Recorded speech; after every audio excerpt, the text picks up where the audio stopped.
All right, so this is a first for me. Every Halloween season, starting in September, myself, a couple of friends, we do a lot of horror movie watching. It's that season, puts you in the spirit. And every year I kind of keep a list, keep track of, the really good, the really bad, the meh. So I thought we'd talk about it. Yes, it's after Halloween, but don't you want to break up the Christmas countdown a little bit? It's not ridiculous how it goes so fast from like Halloween decorations to just Christmas everywhere. I mean, I don't hate it. And plus there's still a ton of Christmas horror movies to watch. It'll be a first for me. I'm going to walk through them with you, just brief little snippets of reviews for some of the highlights from this year's Holy Halloween. That's what I'm going to call it, Holy Halloween 2025. These will be rapid fire. I'm not going to do like ratings or anything, just my brief thoughts as I scroll through them. All right, so all the films I'm going to talk about here were either brand new watches, some of them purchases, some of them from my own collection, just prior years, revisiting, Tubi, Amazon, even Disney Plus gets in here, I think. Wherever you're at, these films can be found, or at least some of them can be found. Some of this stuff, again, I bought and it's just my first time revisiting in a while. There's a couple of my old DVDs I dusted off that don't have 4K or Blu-ray releases. Anyway, let's go.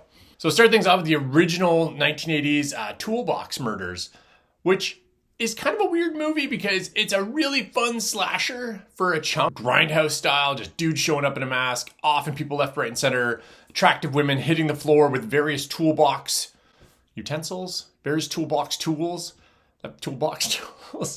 Anyway, lots of things finding ways into people's bodies, blood everywhere. And then the second half is kind of this really weird, like, girl being held hostage thing where there's not as much happening. Actually has a pretty cool ending. Not a great slasher, I kind of put this in the same pantheon as like the original Prom Night, where it's okay and it deserves some attention. It's fun, but not great. Doppelganger. Okay, this is a DVD I've had for a bit. Kind of a semi-forgotten horror film starring Drew Barrymore. Really kind of a fun story about, is she a killer? Is she not a killer? Split personality suggestions, possession suggestions. Not a like melt your brain script, but enough interest to keep you going. The acting's pretty solid, but the last 10 minutes of this film are loco. Worth the price of admission. You'll be looking at the TV going, wait, what? Wait, also what? Okay, what is happening to that person on the couch? This is one that will be a day one buy for me whenever it finds its way to a proper physical media release, but it hasn't. The DVD is an import. It's long lost to time, but well worth the adventure if you like some obscure early 90s horror vibes. This is a good time. Color of Night. This is one I've had on the collection on a 2 Blu-ray pack I found at a Dollarama. It's been sitting on the shelf forever. I threw it in. I'd watched Playing God, which was the one in the 2-pack a little while ago. Color of Night is a really fun psychological thriller. Kind of the one of the mainstays in that boom after Basic Instinct blown up with Jade. Man, I'm sure there's a ton in here I'm forgetting, but you know what? It's fun. Bruce Willis in kind of a little bit of a different role. Weird seeing him in all the romance and sexy times. I mean, man, that's Mr. Die Hard right there, just rolling around in the buff. Pretty fun twists. Really good actors in here, like top to bottom great actors. I think this is another buy-worthy one that when a really proper 4K drops, I will probably invest in it. I'd love to see some special features.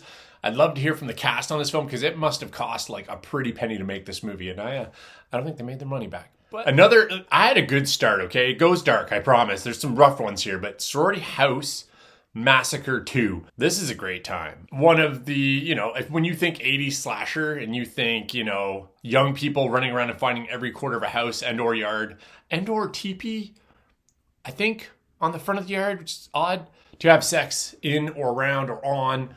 Killer killing them all at various times. For unknown reason, women taking clothes off to have slumber party-like things happen. 80 slashers, great time. I need Sorority House 2 and Hard to Die, aka Sorority House 3 in a pack. Please, universe, bring me. I keep looking at this list like the bad's coming, but Hounds of Baskerville, the 70s one. I mean, Peter Cushing, great production value. Great music, just an old school gothic tale. And there's a ton of Sherlock Holmes stuff out there, but this I think is one of my favorites. Great time. I would probably say a buy in a nice enough set, but again, it's not something that I'm going to revisit a lot, but I really enjoyed seeing it for the first time. Die Die Delta Pi. Atrocious. This is another, there's going to be a few on this list. These modern slashers that don't have enough slashing and think that we care about any of the characters in this movie because they force us to spend time with them. Horrible. You might have noticed there's been all these old IPs, stuff like Mickey Mouse, Winnie the Pooh, Bambi, getting these, rather atrocious horror movies that some people are enjoying. Well, Popeye's on that list. There's been like 3, I think. There's Popeye the Slasher Man, Shiver Me Timbers or Slasher Me Timbers or something, and Popeye's Revenge. So Popeye's Revenge is the one that I made it all the way through. I did try another one. It didn't go. The opening of this movie has an unreal, animated sequence where they actually explain why his arms are puffy and stuff. Props to the screenwriter. That was ludicrous. It actually misled me because after that opening sequence, I was like, there might be some gold in these. No, the rest of this movie was pretty atrocious. Again, modern horror. Spend a ton of time with people that you just don't care about. The acting's pretty bad. The gore's pretty solid. And if you just want to watch a guy dressed like Popeye with big, the spinach form thing, smashing people, hey, maybe you'll enjoy it. Not great. It's so bad. Oh, thank you, Tubi. Clown in a Cornfield. Oh, man. Look, this is one from the early trailers. I think I'm going to find some joy in here, and I did. Surprisingly great lead actress. Really a good dynamic with her father. Kids that actually act like kids and look like kids. I don't think I spotted a 38-year-old playing a 17-year-old in this entire movie. I don't even know if you can call it a horror film then. Surprising twists at the beginning, lots of good gore, genuinely laugh out loud moments. However, it does lose its steam towards the end. It almost gets caught up in just way too many layers and way too much going on instead of just kind of streamlining it a bit. Overall, you could do a lot worse in this movie for a modern slasher. This is one of those rare modern horror films where you actually enjoy the majority of the characters. The dialogue doesn't feel like AI-generated pop culture speak, carried primarily by the father and daughter, and a couple other characters that are pretty fun too. I recommend checking this one out. It might not make your collection, but you'll enjoy checking it out over the Halloween or whenever you're horroring. Horror as a verb is a little more difficult to say than I anticipated. The early 80s, Just Before Dawn. Ah, man, this is one I haven't rewatched in a while, and it is one of the, I guess, best examples of the camper slasher. I think my favorite is still Body Count, another one that's lost to time currently. But Just Before Dawn, really enjoyable, well-written characters, some beautiful landscapes, some awesome kills, especially in the extended version that comes on the 88 Films Blu-ray, I think part of their Slashix collection. Man, if I had trouble with horroring, Slashix is also always, I love these terms, but they're twisty on the tongue. If you haven't seen it, this is one of those early 80s slasher films that is worth investing in. A couple of cool twists. Every character's pretty memorable in their own way. They're not really archetypes like some of the other films. They're just normal young people going off on this camping trip. Horrible things happen to them due to locals. Good times. Yoga Hosers. Hosers? I don't know what to say about this movie. I had a lot of fun with it. It's actually really funny. It was a vehicle that Kevin Smith wrote to star his own daughter and Johnny Depp's daughter because I guess they're really good friends in real life, or were. I mean, who knows how Hollywood youngins are doing now. I thought this was a horror comedy. I was misled. This is just a straight comedy and involves CGI-generated German Nazi world-conquering type sausages. It's utter lunacy. Surprisingly fun time, and the two leads are having such a blast in the film that the fun just comes across. There's tons of scenes where Kevin Smith extends the editing just a bit so you can actually watch them laugh and giggle.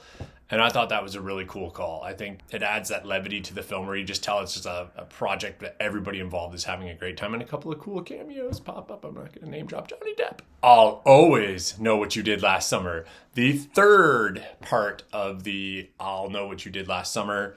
I still know what you did last summer, and then I'll always know what you did last summer. Props to this film for trying to make the fisherman killer from the first two films now like an immortal slasher, one of those things that just comes back to kill random people that do certain things that align with their killing sensibilities. Other than that, this is one of the cheapest made films I watched maybe this entire time, and that is saying something because there's a couple of newbie slashers on here that were pretty cheap, but wow, this film just looks atrocious. Sounds bad. The acting's subpar, the kills aren't great. There's just, the idea is cool, like making the fisherman this new like Jason Freddy character. That's a cool concept, but man, the rest of the package just dies. This is a horrible sequel. Just a bad film all around. Campfire Tales. Oh man, this is one from the 90s that I saw on the old school horror shelves at your Blockbuster and stuff like that I've had in my list for years, and I've just never got around to watching it. It's currently on a few of the streaming services. It's a really fun set of horror tales. It's an anthology film. The main story that kind of ties them together, you might figure out what's happening. It's not the most intriguing, but the characters in it are fine. But the stories, there's some genuinely fun stories here. This is another legit buy for me when it happens. I think there's enough here. I would love to see some behind the scenes. There's tons of 90s stars in here that you'll be like, oh, that girl, oh, that guy. Tons of 90s actors in here that should bring a smile to your face. And just some really interesting stories that, unlike, say, new ones like VHS, where just constantly everybody gets slaughtered and that's the end of the... You know what? Yeah, let's do that. Anthology to anthology. Campfire Tales, genuine blast. Leads me into another anthology I watched this year, VHS Halloween. Well, by golly gee, finally got back to almost the fun of the original, the first VHS, which I had a blast with. My problem with VHS, as I just said, is that all of them, the stories just end in utter murder. Like no one ever walks away. It's just all slaughter, which, fine. I enjoy all these stories, but some of them are so good they could be standalone films, and some of the characters in them are so fun, you genuinely want one or two of them to win. Or at least, like, have a moment at the end. Maybe they walk out of the thing covered in blood and they look at the camera and something. No, just no matter how awesome it is, everybody gets brutally murdered. You can make an argument, I guess, maybe for the haunted house one that someone survived, but either way, some great stories in here. I think it's the best one they've done since the original. I'm sure there's tons of debate. It all depends what you're into. The original had the vampire type chick that got her own film. I think there's short films in here that are strong enough. The Candy Factory one easily could be. The Phone was really interesting. That could be something very cool. Some sort of presence that moves through communication devices. Not that it hasn't been done. Japanese horror, y'all, I know. But still some cool stuff. And even the haunted house one, I think, would make for a great film. So hopefully some of those find the light of day. But yeah, this is one I might buy. It's just, the endings are all so depressing. I don't like being depressed when I've done a movie. It's just, oh yeah, it's so cool. And everybody's dead. Monsters. Okay, I found this at a pawn shop. I don't even know, 10 years ago? It's been sitting there since, and every time I'm like, I should really watch it. I do not know why I put this off so long. This was one of the genuine surprises of this entire Halloween season. I had a feeling I'd enjoy it. I heard a lot of good things. This was a really, really fun monster movie. Uses the shots of the monsters I cannot talk today, judiciously. So you're not over CGI'd, you're not just like seeing the thing every 5 seconds. You can see why the gentleman behind this was tapped to do the remake, requel, whatever you want to call it, to the Godzilla franchise that spawned a bunch. Because his touch for the dramatic and building characters here, interweaving them with these giant creatures that are doing things in the background, but not over showing them until certain moments that really have impact. It's just a really good film in general, but it's a great monster film. Great post-apocalyptic with the monsters being in a war state in different parts of the country. I had a lot of fun with this one. Really happy it's in my collection. I don't think it would be worthy of an upgrade down the road. I mean, I'm happy I paid a few bucks for it, but if you can find this on a pawn shop shelf, and if you love monster movies, and you haven't seen this is a must-watch. It is a really great time. Strange Darling, which was the indie darling of many a critic, I think in 2024 is when this came out. This is a rare movie where it's brilliantly written, brilliantly acted, brilliantly directed, and I'm not entirely sure I can recommend it because I had fun watching the film as a lover of the art of film. I didn't enjoy the film as a package for my entertainment. It's just a weird thing to say, right? There's like a division in my head where at parts I was like, wow, I really don't like what's happening in this movie, but I love how the movie's made. And I understand why this movie has a big following. Like I just said, everything is top shelf. But there are some deaths and there are some arcs that mess with that connection to the audience. And I think this is a film that forgets at a point that the audience matters. It's a perfect example of making a film that 100% the director wants to make, and sits in a room and the director goes, I don't care if people don't appreciate this. The people that do are my people, and they're going to love what I gave them, and they do. The vast majority of people are not going to really, I think, enjoy this film at the end because it's not traditional, to say the least. Anyway, I'm glad I watched it, and as a lover of film, if you're an art house human, this film is going to be right up your alley. 90s Freeway, starring Kiefer Sutherland and Reese Witherspoon. Holy crap, was this movie a great time. There's so many points in this movie you'll be like, it's so far across the line that you're giggling. And it's so authentically across the line. It's not trying to be cool. Just the characters, the actors are on the top of their game. The writing is on point.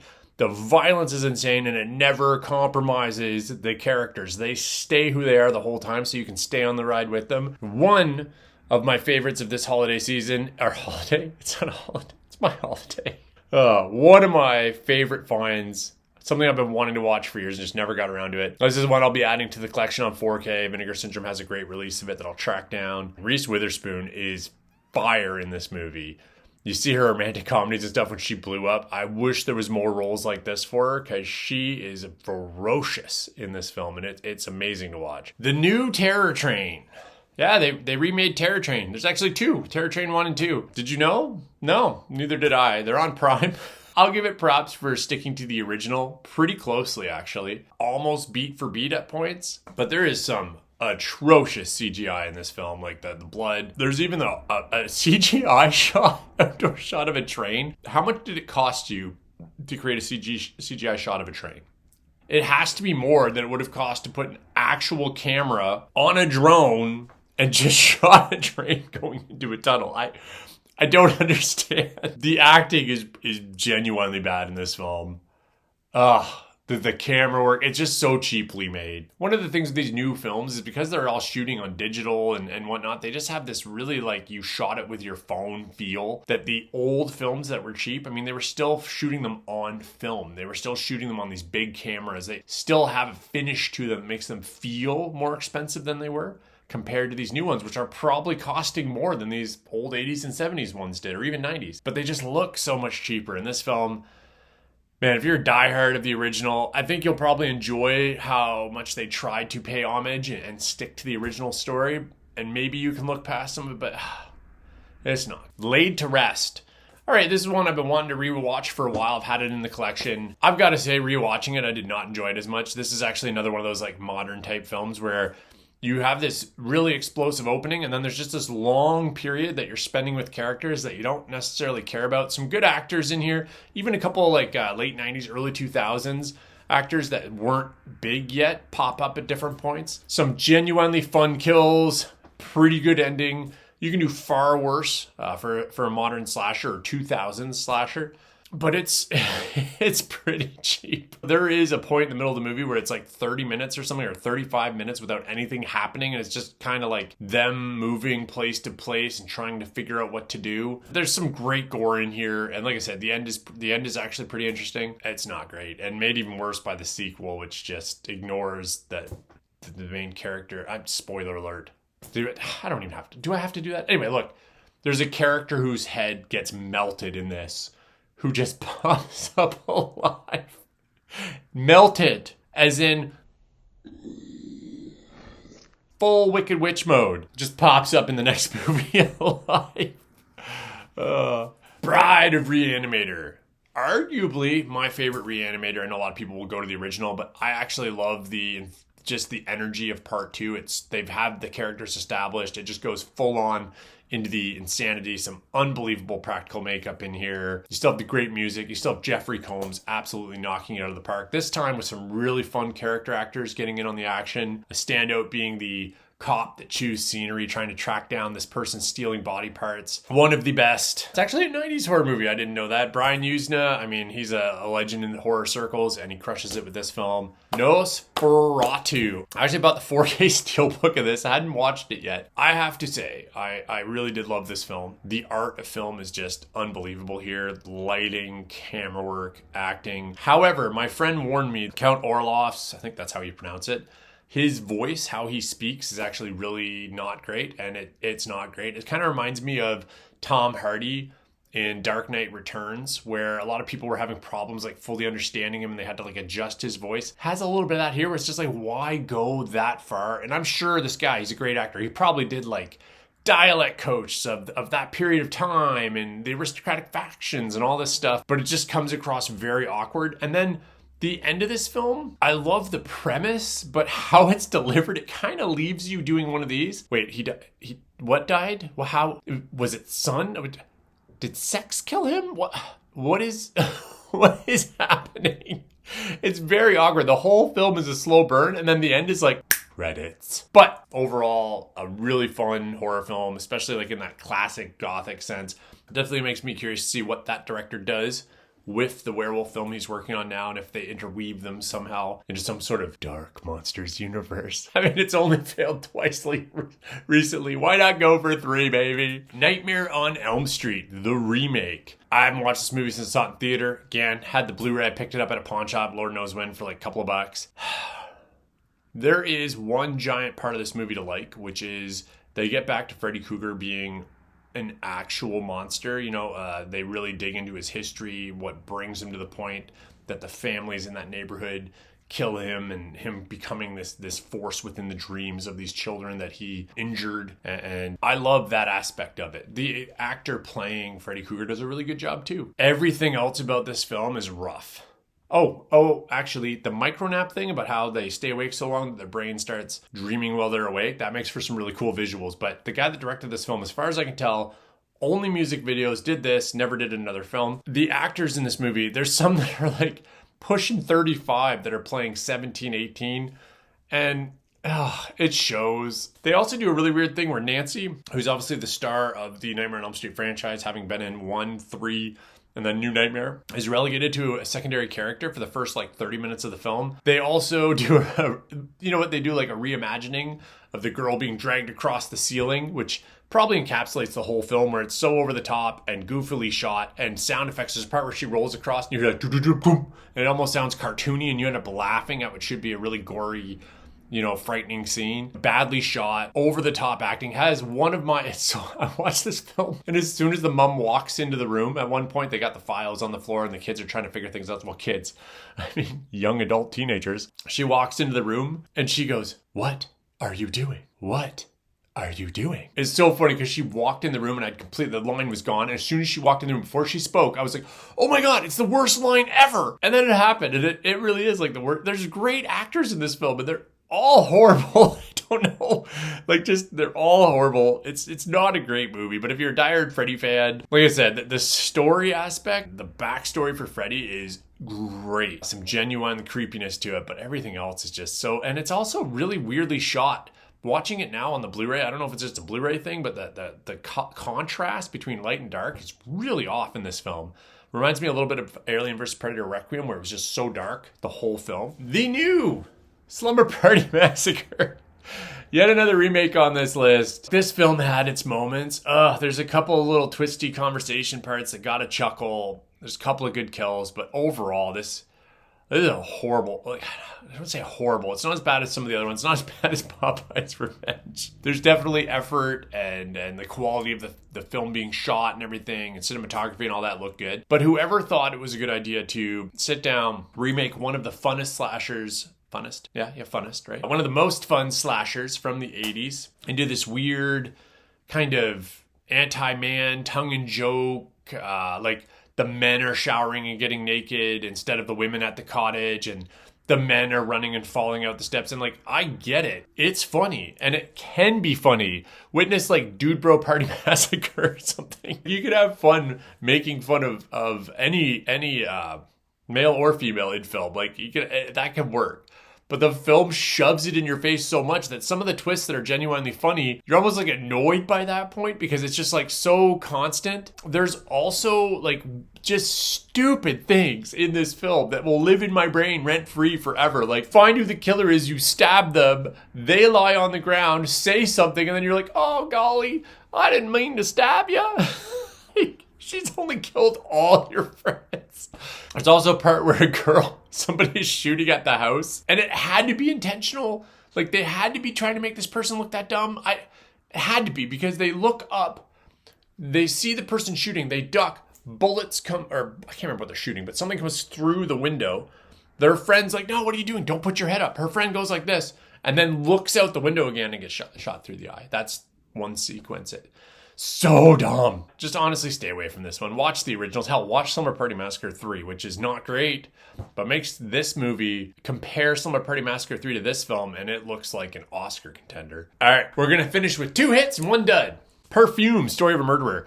Story of a Murderer? Murderer, I think. This is as great as I remember it. It's been sitting on my shelf on a DVD form for years. Dusted it off, threw it in there. What an awesome period piece. It's almost like Brotherhood of the Wolf, where it's like this really dark horror action film. This is almost like Tim Burton-esque period slasher type film. Really unique characters, unique presence. One of the most WTF endings you will ever see in a film, but not in a bad way. It sticks. It's still authentic to what's been happening in the film. There's this really cool like narrator side to it at points, kind of making it feel whimsical, even though horrible things are happening. Unbelievable actors in this film, from Dustin Hoffman to Alan Rickman, top to bottom. A really well-made, great film that has yet to find that second life on physical media or streaming. I really hope it does, because this is one that does not deserve lost 2 time. It's the Night of the Demons remake. What's this? A horror remake that is awesome. I've rewatched this one in years. What a blast. I love the original 3 films, even part 2 and 3, which are pretty goofy. Night of the Demons, 2009. Great cast. Does take a little while to get going. It takes about 40-45 minutes, so it does almost feel like you're going to fall into that curse of modern horror films where they just spend so much time giving you with characters that you don't care about. The original, it's like 5 minutes, you're in the house, people are partying, drinking, slaughter. This one, it's like boyfriend drama, girlfriend drama. Let's talk in the corner about something. People don't like this person drama. It's just all this time with characters you don't need, because you know they're all going to be lambs to the slaughter momentarily. Oh, but that's fine. Keep trying to win those Oscars, modern horror writers. But once it gets going, at like the 45-minute mark, it's just pure octane. It's a great time. Lots of shout outs to the original, including I believe it was a cigarette that goes into the one girl that's like swallowed, and then they have a cool twist on it here. Maybe it was lipstick in the original. It's been a minute. But this is a fun time, and I think as far as horror remakes go, one of the better ones. Like, I'd put it up there with Texas Chainsaw Massacre remake, even the Texas Chainsaw Massacre at the beginning. I think that this film likes the original movie and tries to make something that is both a little fresh, but obviously loves the original film. And that, folks, is how you do it. Lastly, how not to remake a horror film. I know what you did last summer. The almost mind-bendingly stupid requel of the original film, in which kids once again are on a road and result in someone dying and then start getting killed, and then go find the original survivors because they know how to survive killers that haunt you after someone dies on a road when you were in a vehicle, and everybody in the town acts like it didn't happen. So there's no such thing as a fisherman slasher, even though everybody would know that like a couple of decades ago all these kids died multiple times on an island. Yeah, this is a really dumb movie, and I will give them credit. They move fast, so they don't have that fault of spending too much time with the characters, and some of them are even enjoyable. The setup for how they're in the car is really believable. They have a DD. It's not just some drunk guy driving, but the friends are being idiot. Like, all that stuff's pretty good. How much they have to go outside the realm of believability to get to Jennifer Love Hewitt and Freddie Prinze Jr. being in this movie, though, it's like, wow, like someone just sat down and was like, look, it worked for Scream. We got to get them back in this film. Well, what possible reason? Well, look, there's only 2 people in the world that would know what to do if a guy in a fisherman's slick is hunting you after you had an accident that you didn't tell anybody about for a year that might have resulted in someone's death. And they have to go find those 2 people instead of anybody else. You might be able to help them investigate.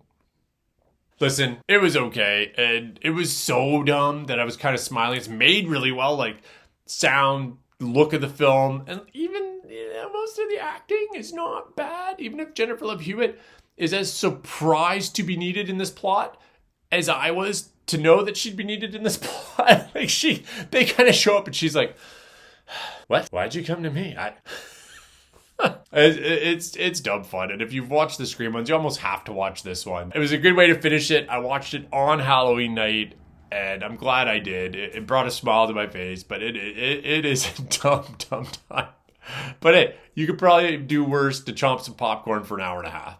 And you get a couple of returnees, so there you go. Anyway, that was my Halloween season this year. Hopefully you had a great Halloween season, got out there with some youngins and watched them collect candy and be all happy dressed up. Or you went out and were like 32 or way too old but hid under a ghost mask and got candy yourself. I respect your grind. I look forward to the next Halloween season, and I'll take a little break from horror now, but on a 90s action kick. Thanks for watching. Like, subscribe. I love making these things. We'll be talking some more film soon. Thank you.